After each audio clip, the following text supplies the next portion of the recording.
appropriate name, especially in light of where the world is right now. We have the strongest military in the world. We have the greatest equipment in the world. We have the greatest manufacturers of equipment by far. The move, though, met with pushback from many Democrats who called the renaming a distraction and a, quote, silly vanity stunt.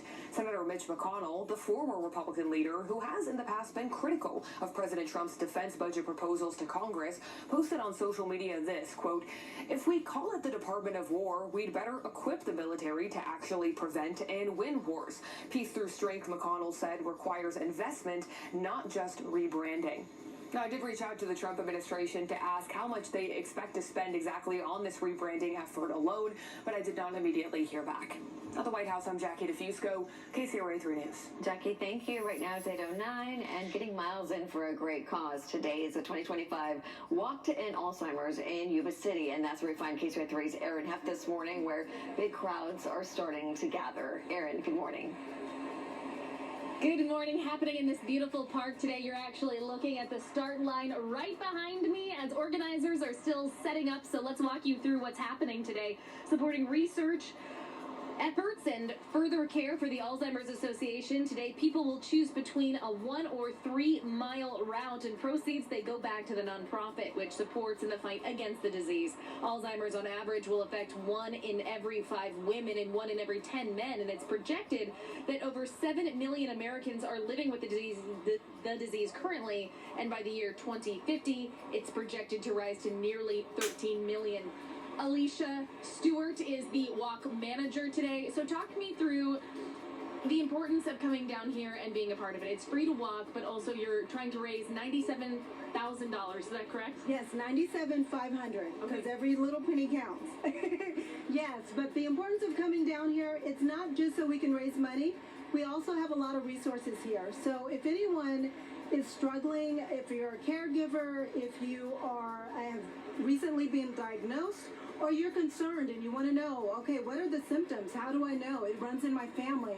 Where can I go? This is the one day where you can find a lot of resources all at one place here in Yuba City. And I'm so excited, and I'm actually just very proud that we're able to offer it here. You have a spider on your face. There you go. Yes, ma'am. Thank you so much. So sorry to be invasive. So if we turn around and look at all of the tents behind us, these are those resources. And you were saying, which was surprising to me, that a lot of people realize they come down and they've been recently diagnosed, or they have a family member, and they have a lot of questions. Yes, so they get a diagnosis, and where do we immediately go? We think the worst case scenario, right? Well, we're here to share the hope, which is why we're festive and why we're here to celebrate. So we now know that just this year, FDA testing has been approved for those that are over the age of 65 and that have had some symptoms, in order for the doctor to qualify them to have a blood test. That's a big deal. That's something that we've never had before. So the fact that we're able to get one step closer to a real diagnosis is major. And so that helps us, because then we can start working on, where are you in your stage? Is it early stage? Well, we have drugs available that will help give you time to prepare your family, to enjoy your life as much as you can, and prepare for the future.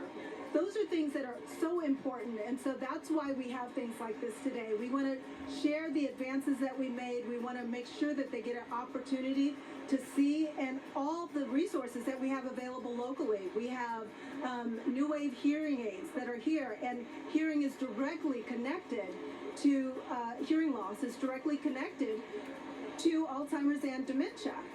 I didn't know that. Right? And so when you find those things out, it's like it puts those connections together. What are other things that we can do to help us just better ourselves and give us a greater chance at living with, or possibly preventing, Alzheimer's and dementia. Thank you so much, Alicia. I so appreciate your time. We'll talk to you again in the next 30 minutes. Sounds good. Thank you. Yes, ma'am. And then that walk is at 9:30. You still have time. 8 o'clock is when registration opened up, and it's really just a community effort to make change and also come together and support. Leticia? What a great event for the community, Aaron.